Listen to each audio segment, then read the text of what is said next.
Hey guys, Bowie here, and today we're going to talk about Chaos Knight, the meta-breaking hero.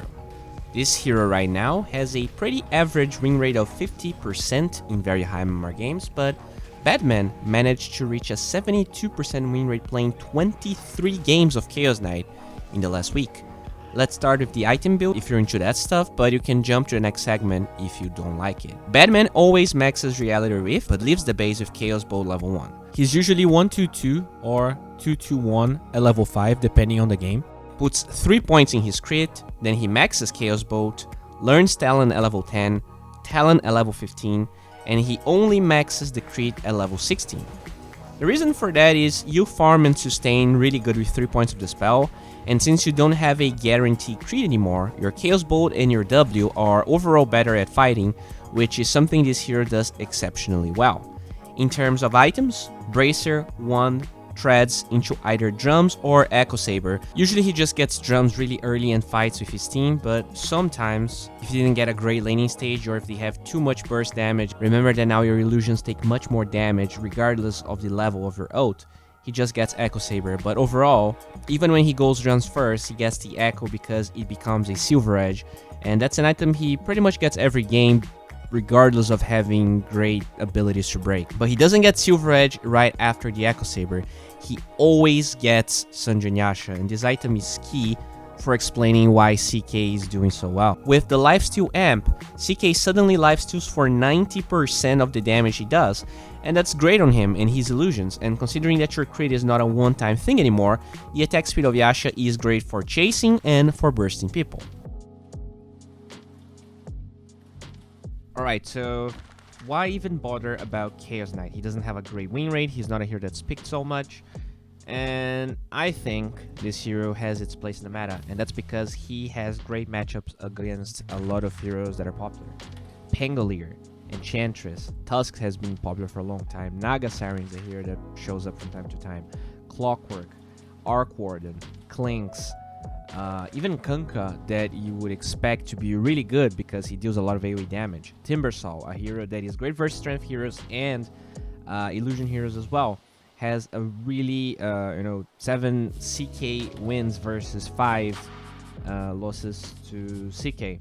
Storm Spirit, Treant, Rubik, Tiny, Terrorblade, Magnus, all of these heroes are very, very popular right now. Even Sven actually has a bad ring rate. Venomancer, Spectre, those heroes get crushed by the tempo and by the sustain of Chaos Knight. For a long time, Chaos Knight was known as the sustainable carry that maxes crit and never fares regen in the lane. That's unfortunately not what this hero excels at. Right now, CK's Chaos Bolt stuns and deals a lot of damage on a low cooldown, and he gets about 3 successive stuns in the early game. The average damage of 3 Chaos Bolts is around 400 damage, and the average stun duration of 3 Chaos Bolts is 5 seconds. So it's not hard to see how this hero with any help can get kills in the laning stage. This hero can be played really aggressively, but it also doesn't mind playing passive. All you have to do is max your W to get that minus armor going, learn a couple of points in your crit, and spam your ult. Phantasm is now very similar to Gyro's cooldown. It's an ability you can use for both farming and fighting without too much care because of the low cooldown. For the most part, Batman used the first 2 ults for farming, or he would at least wait until Drums was ready to start engaging. Because your illusions take 325% damage, it means that you have about 500 HP at this stage, which is not a lot for almost every fight. But as you can see in these clips, it's definitely a skill you can use to try and get solo kills in the lane. It's just not ideal trying to use this ability in a 5 versus 5 because any level 4 spell is just going to clear your illusion really easily. But there are tricks Batman uses to maximize the duration and the safety of his illusions. For instance, when you Reality Rift, it's going to search for your illusions in a huge AoE around you, meaning you can easily ult in fog, walk to a target like nobody's business, only to burst them quickly when you actually engage. Another interesting mechanic of Chaos Knight is that you can stop movement spells like Icarus Dive or Spirit's Roll, even though the ability is not a stun. CK is great against a lot of meta carries, and usually what makes him great against those heroes is the fact that he has this amazing lifesteal. Not only that lifesteal counteracts all of the damage reflection from an ability like Dispersion, he is a hero that wants to build Echo Saber anyways, and that becomes Silver Edge eventually. just making CK one of the few heroes that can actually rival Spectre not only in the mid game but in the late game as well. There's a timing in the mid game where you're cool with having your ult, but you also don't need it for fighting. That usually happens when Echo Saber is done, and that's a huge power spike for your hero that has to be used. This hero farms at a decent rate, but he is like a gyrocopter. He is just as good as farming as he is fighting, and when you acquire a lot of map control early, you're set to outcarry most heroes of the patch. Another thing worth mentioning is that even when Batman was ahead, he would sometimes just use his ult to farm, and I think this is a very good draft to showcase why that's an option. This is a draft with a lot of AoE. On top of that, Enchantress can steal one of the illusions, so in general, his ult is not going to be super impactful in 5 vs 5 fights, and he just kept using it to push lanes and farm, especially now that the cooldown is so low. Ideally, what you want to do with this hero once Sanjin Yasha is done is just group with your team to force objectives. The fact that your ult dispels and you have 90% lifesteal with Sanj whenever you crit makes this hero amazing at forcing objectives because you cannot be bursted down easily and you're also sustainable. Bring the fight to the enemy team and watch them try to contest your power spike. If they don't, there's gonna be free real estate you just acquired. This fight is a great example of why CK has a place in this meta. Heroes like Phoenix, Venomancer, Spectre, a lot of great heroes right now just don't offer a ton of burst damage, and Chaos Knight, especially with Sanj, has so much lifesteal that he can out-sustain these slow sources of damage. Also, even though he's a strength hero, he does build a decent amount of agility and attack speed, and he is a decent egg breaker. One of the main reasons for that is the fact he can dispel fire spirits with his ult. This is a good example of when you should avoid ulting right at the beginning, unless you can burst someone important, because usually if you ult right at the beginning, spells are going to be available and they will be thrown at you. Watch how Batman waits a bit to ult. As we already talked about, there's not a lot of heroes with a ton of burst in this meta, and that's why Spectre is doing so well. So for them to win this fight, it's important that the illusions are healthy and that they can do as much damage as possible to the Spectre.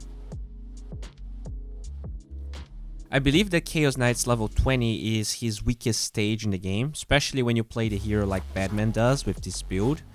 Almost all of the games he plays last at best 30 minutes, and then eventually, when you reach this stage, your hero stops being as impressive as before. His level 25 though is quite remarkable. Against a hero like Spectre, he does tend to learn the Chaos Strike talent, but against a hero like Morphling, he gets the Chaos Bolt one. Usually, it's not damage that you lack for a hero like Morphling, it's the control itself.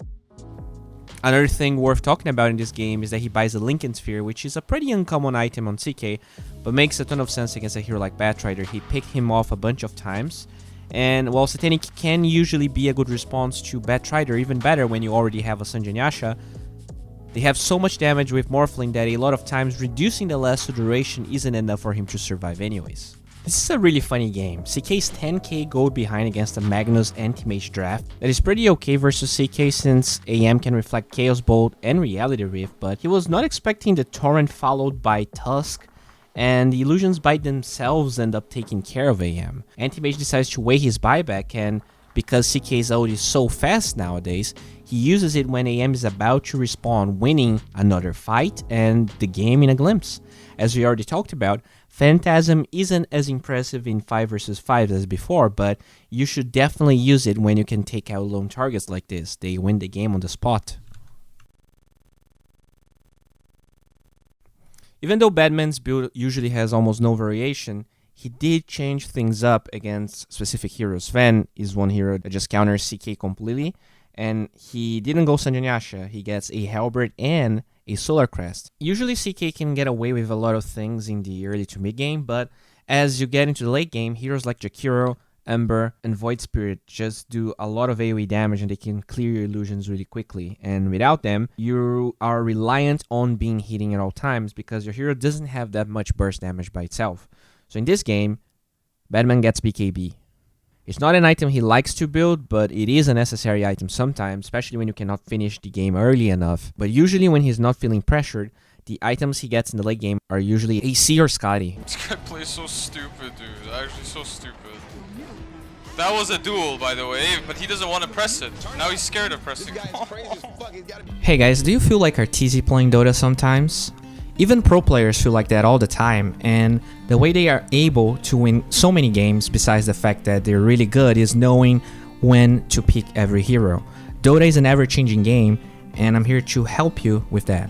If you join my Meta Aficionado tier on Patreon, you will get a 20-minute video analysis of the patch weekly, as well as a 20-page PDF file that's gonna have the best heroes for every position. I'm also updating the list whether there's a patch going or whether the meta evolves naturally. This is a great way to get MMR because it will help you filtering the amount of heroes you have to pick. So not only are you going to learn those heroes faster, but you're going to be playing the best heroes available right now. Guys, once again, thank you a lot for liking, commenting, and subscribing. In case you want a more premium experience than my Meta Aficionado tier on Patreon, you can DM me on Twitter to get the rates for my coaching. If you want to watch exclusive content like this one, where I'm being coached by amazing players, you should definitely follow me on Twitch.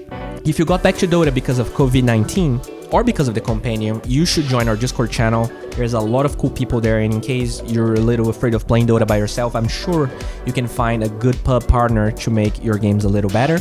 And finally, if you don't really care about the Meta Aficionado tier, but you still like the channel and you want to give back, maybe check the other tiers. I'm sure you're gonna find something that caters to you there. Guys, thank you a lot. This video was amazing to make, and hope you're having a good week. Bye.